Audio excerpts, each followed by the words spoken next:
Assalamualaikum warahmatullahi wabarakatuh. Teman-teman sekalian, kembali lagi di channelnya Sofyan Ats-Tsauri. Oke teman-teman, di dalam video kali ini, konten yang saya buat ini adalah film pendek ya. Film pendek yang diperagakan oleh adik-adik kita, anak-anak kita ya. Ini sebagai motivasi ya, hiburan juga, kemudian sebagai pelajaran bagi kita semua ya. Ini yang saya akan bawa ini film pendek tentang kisah Juraij ya. Juraij, anak yang durhaka, ahli ibadah tapi durhaka kepada orang tua ya. Dia terkena teguran dari Allah Subhanahu wa taala karena adabnya yang kurang baik kepada orang tuanya, kepada ibunya. Jadi sebenarnya si Juraij ini ahli ibadah ya. Ini kisah ini sahih ya. Kisah yang masyhur, yang sahih ya. Ini disebutkan dalam sebuah hadis ya. Itu di zamannya Bani Israel. Jadi dalam kisah itu, riwayat itu bahwa Juraij ini sebenarnya yang awal itu anak yang berbakti ya. Anak yang berbakti, dia seorang pedagang di pasar ya. Kemudian jualan tuh laris dan hasilnya itu digunakan untuk memberikan ibunya ya, orang tuanya. Kemudian pada suatu hari dalam perjalanan hidupnya dia berhenti untuk berjualan. Dia mau fokus ibadah kepada Allah Subhanahu wa taala. Yang sehingga dalam kisahnya nanti itu dia dipanggil oleh ibunya gitu, tetapi dia tidak nyahut, tidak menyahut daripada panggilan ibunya itu ketika dia dalam keadaan masih ibadah sholat. Maka kita lihat videonya, nanti saya akan jelaskan sedikit demi sedikit tentang video atau yang ada di film pendek yang diperagakan oleh adik-adik kita atau anak-anak kita. Oke, kita langsung tonton videonya teman-teman. Juraij. Iya, Mak. Juraij, anakku. Besok pagi kamu ke pasar enggak? Iya, Mak, saya ke pasar. Ada apa, Mak? Ya, Nak, ini udah habis beras dan lauk. Besok pagi-pagi kamu harus ke pasar ya. Ya, Bu, pagi-pagi habis sholat subuh saya ke pasar. Ya udah anakku, kamu istirahat biar besok kamu bangun cepat. Ya, Bu, saya istirahat dulu ya. Ya udah, Nak. Assalamualaikum. Di pagi harinya habis sholat subuh ya, si Juraij ini bergegas untuk pergi berjualan. Jadi jualannya laris ya. Habis subuh dia sudah buka jualannya, itu belum terbit matahari sudah habis. Jualannya itu sudah habis saking larisnya jualan daripada si Juraij ini. Luar biasa. Alhamdulillah, ini udah pagi. Saya mau jualan ke pasar. Saya jalan dulu. Mana uang belanjanya kok sedikit sekali. Ya Allah, mudah-mudahan ada belanja. Mahmud, ayo kita belanja ke Juraij. Oh, ayo, Boger. Ayo. Ini berayu. Assalamualaikum Juraij. Waalaikumsalam. Mau beli apa? Ini berapa harga Juraij? Ini berapa ini? Ini 1.000 harganya ini. Ini kalau ini Sama juga 1.000. oh, ini tambalnya bisa campur. Ini berapa harganya ini Juraij? Harganya 2.000. Kalau ini apa ini Juraij? Ini pentol kilo.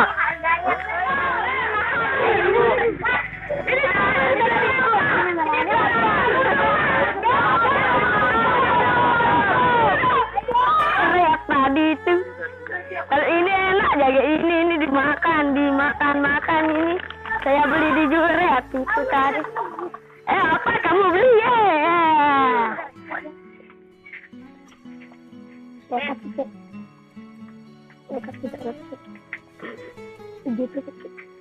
Segitu. dapat gitu. Alhamdulillah dapat rezeki banyak. Ada untuk beli beras ibu saya.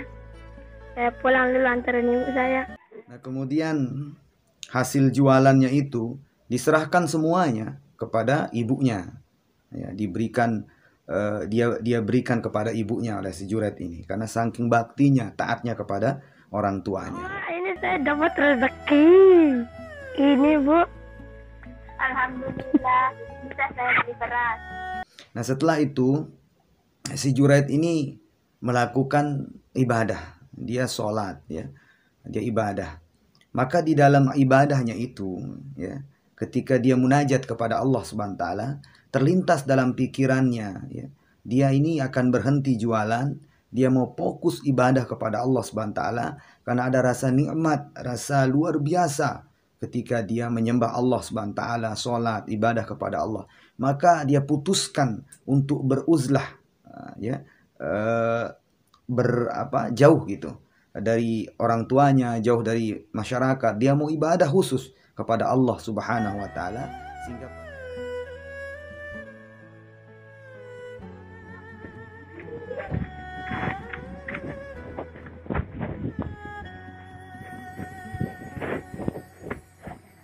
Allahu Akbar.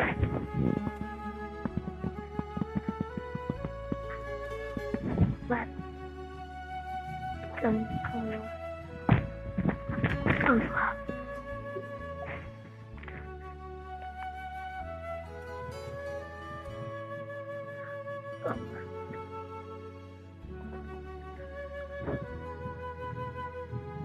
Ya Allah, saya tidak mau lagi jualan.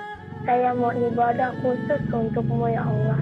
Saya mencari ruangan untuk uzlah ibadah kepadamu. Kabulkan keinginanku ya Allah. Amin. La ilaha illallah. La ilaha illallah. La ilaha illallah.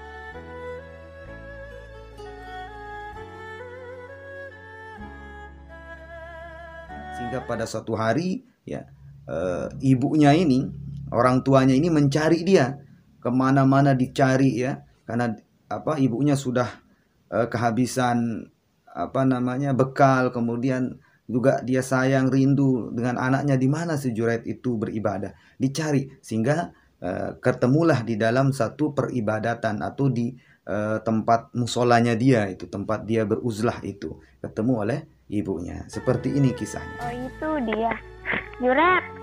Ibu ini nggak tahu saya masih sholat. Saya lanjutkan sholat aja. Allah Akbar. Kenapa dia nggak sambut panggilan ini, Bu? Dia lebih mengutamakan sholatnya. Mudah-mudahan Juret sebelum dia mati, dia dituduh berzina.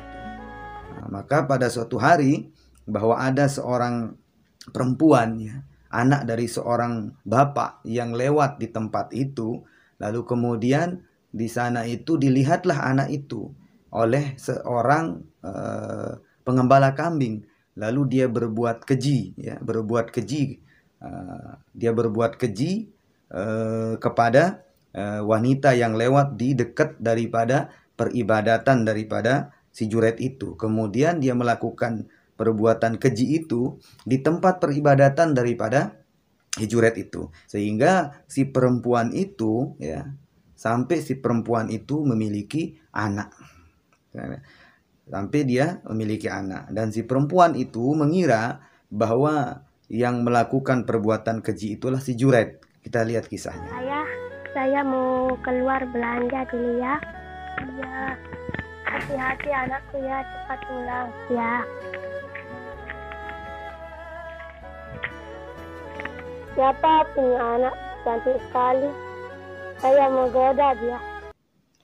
Maka ketika seorang perempuan itu ditanya oleh orang tuanya, siapa yang melakukan, siapa yang punya anak, ya, maka dia bilang orang yang beribadah di tempat yang sepi itu.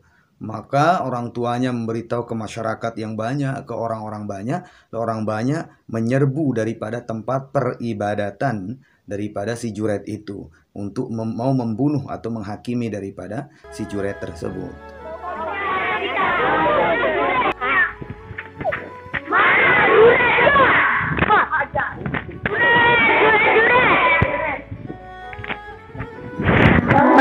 Juret, bangun.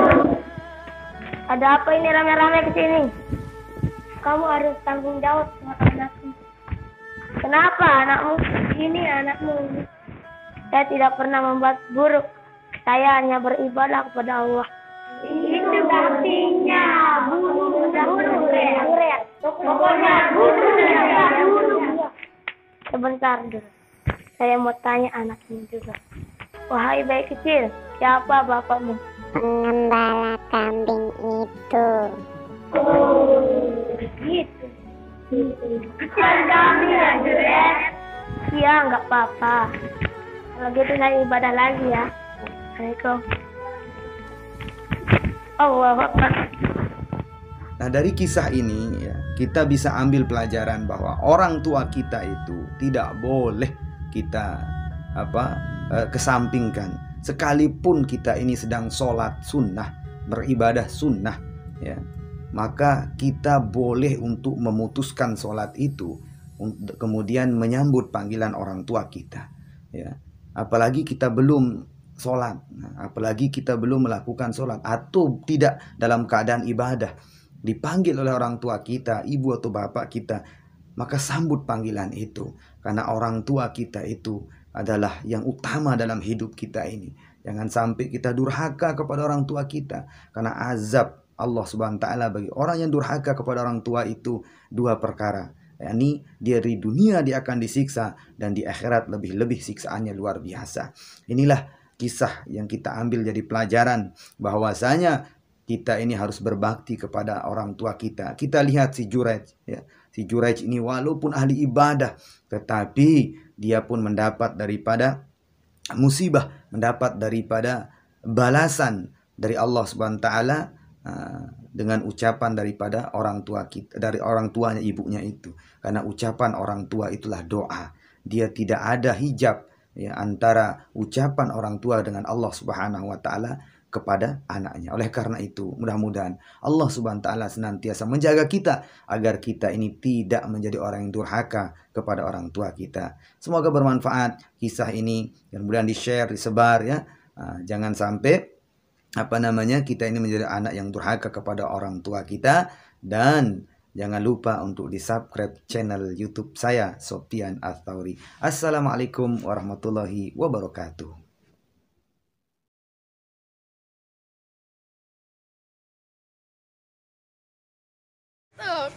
Satu, dua, tiga, kamera Lihat. action. Apa ulang? Mana anakku Juret ini gitu nih, mikir terus Juret ini mana? Kamera. Ini Riri. Jalan dulu Lampa terus. Ayo. Oh, ayo bogel. Bogel, ayo. Waalaikumsalam. Ini Bu. Sampai apa?